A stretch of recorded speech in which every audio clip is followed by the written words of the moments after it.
Assalamualaikum Bu Kepala. Waalaikumsalam warahmatullahi wabarakatuh. Gimana kabarnya Ibu? Alhamdulillah sehat walafiat. Alhamdulillah. Begini Bu, saya ada tugas dari calon guru penggerak ini kan Bu. Iya. Mau mewawancarain Ibu sebagai kepala sekolah mengenai kasus dilema etika yang pernah terjadi di lingkungan sekolah kita Bu. Iya.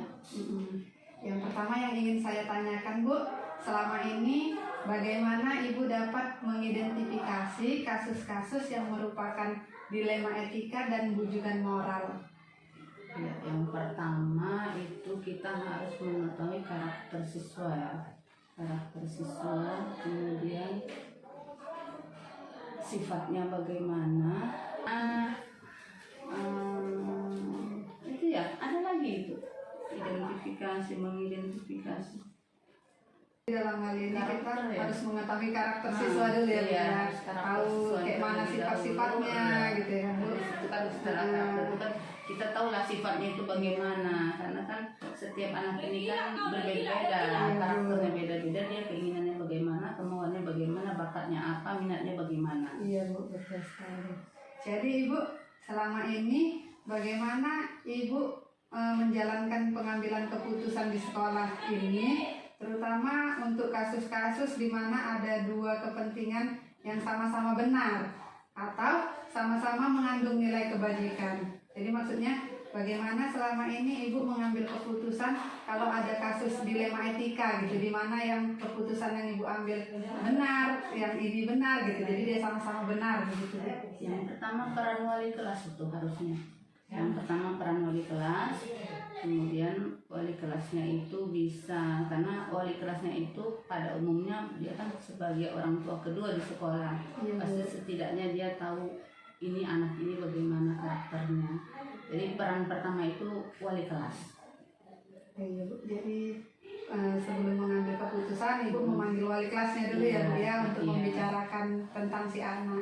Kemudian Bu, langkah-langkah atau prosedur seperti apa yang biasa Ibu lakukan selama ini setelah memanggil wali kelas? Kemudian Ya bisa kan wali kelas nanti awalnya kita panggil, ini masalah anak bisa ibaratnya dia kenapa kehadirannya ini di bulan ini kok selalu absennya banyak. Jadi wali kelas ini nanti peran pertama wali kelas memanggil si anak, mungkin bisa di anak ini dinasihati sebelum pemanggilan orang tua. Oh begitu Bu, jadi Ibu mengambil keputusannya bekerja sama dengan wali kelas, nanti kemudian bekerja sama juga dengan orang tua siswa ya Bu. Tapi sebelumnya si anak dulu ini kan dipanggil dulu wali kelas. Wali kelas memanggil si anak ini permasalahannya apa gitu, masalahnya di mana. Jangan kita langsung surat panggilan gitu. Oh begitu. Jadi itu ada merupakan hal-hal yang selama ini Ibu anggap efektif dalam mengambil keputusan pada kasus dilema etika itu ya Bu ya. Mudah-mudahan kalau seperti itu yang kita lakukan efektif. Iya, jadi berkolaborasi ya Bu, Iya. antara wali kelas sama orang tuanya juga ya Bu. Iya, harus. Iya. Jadi Bu, kemudian hal-hal apa saja yang selama ini merupakan tantangan Ibu dalam mengambil keputusan pada kasus-kasus dilema etika ini, yang merupakan tantangan Bu? Yang merupakan tantangan. Ya memang ini biasanya memang ketika ini anaknya sudah berulang kali ini dipanggil, panggilan pertama kadang orang tuanya datang, panggilan kedua orang tuanya datang, panggilan ketiga ini yang memang orang tuanya seolah-olah sudah lepas, saya udahlah mau diapakan anak saya ya terserah, karena saya nasihati pun tidak bisa. Itu memang mungkin tantangannya ya yang berat itu. Salah satunya orang tua sudah melepaskan si anak karena alasan orang tua itu sudah dinasehati, sudah dihadirkan, anaknya sudah berangkat ke sekolah, sudah diantarkan, dan kalau suatu hari dia nggak diantarkan, inilah anaknya yang pergi lagi entah kemana-mana. Jadi itu satu tantangan yang orang tua sudah melepaskan anaknya, sudah pasrah, artinya pasrahnya terserah Bu mau diapakan anak saya. Itu mungkin tantangan yang memang harus kita pikirkan ke depannya. Iya Bu, jadi tantangan yang berat gitu ya Bu Iya. ya. Orang tua udah lepas tangan karena saking bandelnya lah Iya. tadi ya Bu. Iya. Iya. Nah jadi Bu, kemudian kalau ceritanya seperti itu, apakah Ibu memiliki sebuah tata kala atau jadwal tertentu dalam sebuah penyelesaian kasus dilema etika ini? Apakah Ibu langsung menyelesaikannya di tempat atau memiliki jadwal untuk menyelesaikannya dalam bentuk atau prosedur seperti apa yang Ibu jalankan? Nah, itu kita harus ada prosedurnya, artinya disinilah kita bekerja sama, kita panggil lah di sini wali kelas, kesiswaan, kemudian orang tua, kita dudukkan bersama. Jadi dari bagaimana ini kelanjutannya si anak, kita kan nggak harus ambil satu keputusan atau satu kebijakan, tapi di sini peran sekolah, baik dia kesiswaan, wali kelas, kepala sekolah, orang tua dan anak.